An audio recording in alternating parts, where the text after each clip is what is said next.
Now, this was your first visit to Brazil, and it's your first official visit to another Anglican province. What were your impressions? Oh, my impressions were of a church that's thoroughly alive, that's very much engaged in mission, the mission that is particularly in solidarity with the poorest in that place. The church is very clear about who they are and why they're there, and they're doing something very, very effective about that. I was impressed with the strength of ecumenical relationships in the province of Brazil. Their strong partnership with the Roman Catholic Church and other Protestant denominations, and a great sense that together much more can be accomplished than when churches operate individually. I was also impressed with the attitude toward self-sufficiency. Resources are not abundant, at least financial resources are not abundant in most of the dioceses of Brazil. But there is a great sense of what in another context would be called si se puede. Yes, we can do this. We do have gifts. God has blessed this place. An example would be the life around the diocesan offices in Brasilia, which are on the cathedral grounds. There is talk of moving the provincial offices there as well. But they have an office building, 2/3 of which is rented for school use, foreign language school, for example, and computer learning. But with the income from that rent, the primate pays 2/3 of the salaries of the clergy of his diocese. There is hope to build another similar building and to really produce a self-sufficient church in that place. Great sense of entrepreneurial spirit. How are we going to serve the gospel in this place to which God has called us? You met with the National Environmental Minister, Marina Silva. What did you discuss with her? We talked about her work to preserve the Amazon, to work for constructive development when it's appropriate, to lessen the illegal logging that's going on and it's been going on, and I think what is closest to her heart, to work to preserve the indigenous communities in the Amazon.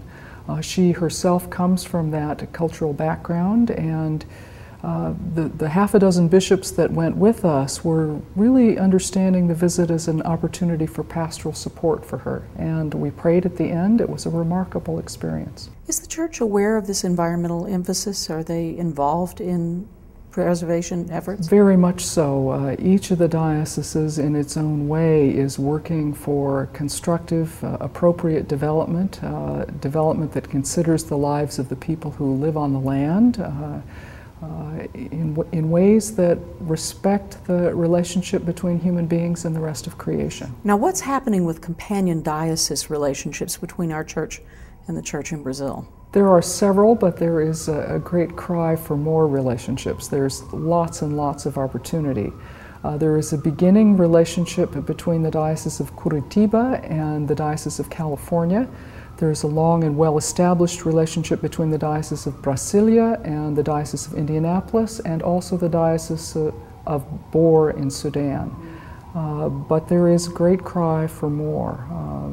Some of the dioceses there, the Diocese of Amazonia, for example, is brand new. It was a missionary district until recently. There is another new missionary district.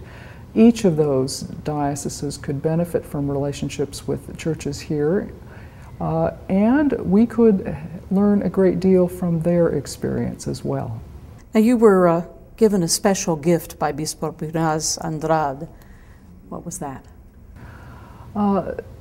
Mauricio Andrade asked an artist, who is also a priest in the church in Brazil, to make 2 sets of chalices and patens from a piece of wood. And each is carved with symbols of the Church of Brazil and the Episcopal Church as a sign of long and fond friendship and partnership. And I have brought one set home, and he has kept one set in Brazil.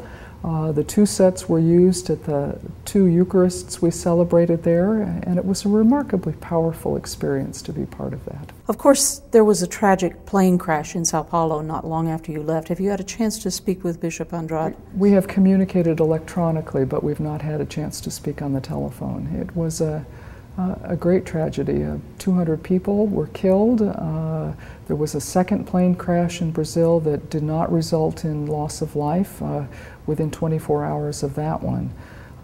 Reminder to all of us of the preciousness of life.